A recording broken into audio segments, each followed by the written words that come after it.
But before we get started with the entire course, let's take a look at what a team actually could accomplish at the end of this process. Now imagine you had 10 weeks or months or a year to go do this. You'd actually be able to do a lot.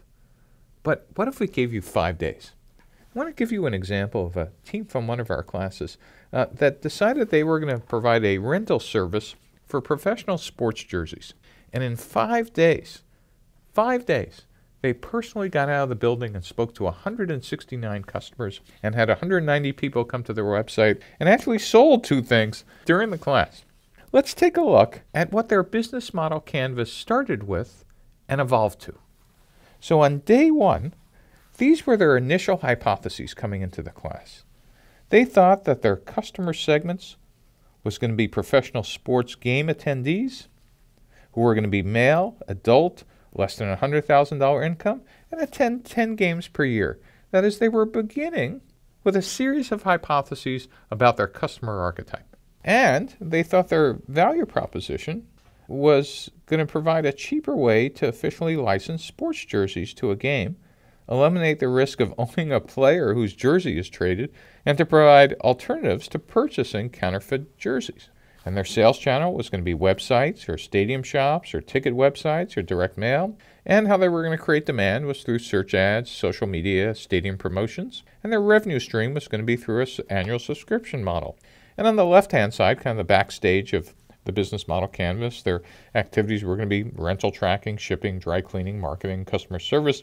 And they were going to have as resources inventory of jerseys, warehouses, logistics systems, and their key partners might be the professional sports league and the suppliers and the dry cleaners and the shop vendors and envelope suppliers and UPS and FedEx and the postal service. And their cost structure was going to be for warehousing, shipping, cleaning, logistics, tracking, website development, and maintenance. And this sounds particularly reasonable. You would look at this and go, absolutely, why do I even need to be in this class?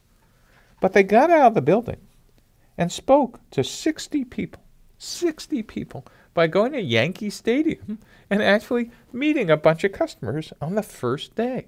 And look what happened.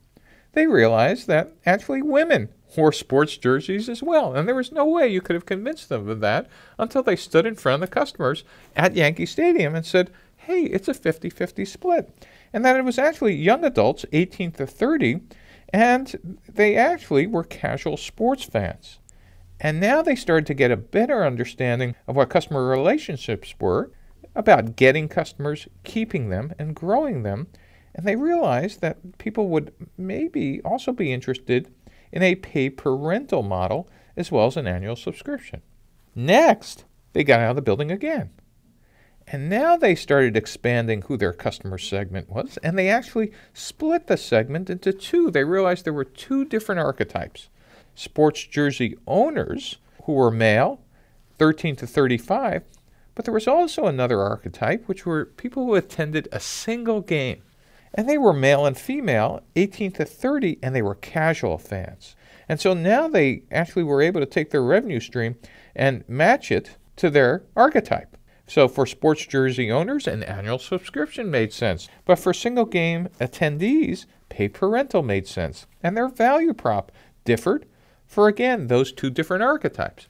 As you'll see later, what we need is every time we have a unique archetype, we need at minimum a matching value proposition and a matching revenue model for each archetype. The 4th day, they learned some more things. Most importantly, they learned how much would some of those sports jersey owners actually pay in an annual subscription. They actually started asking some serious solid numbers, and the answer they got back was $200. And they also understood that social media would be a big component in customer acquisition. The next day, they learned some more. They actually learned that another alternative for sports jersey owners would be a monthly subscription and also a one-time rental. And they started thinking about how would you keep those customers? That is, how would you eliminate churn and increase loyalty? And they started to think about seniority loyalty programs and how they would grow those customers by cross-selling and upselling them with premium subscriptions and family plans.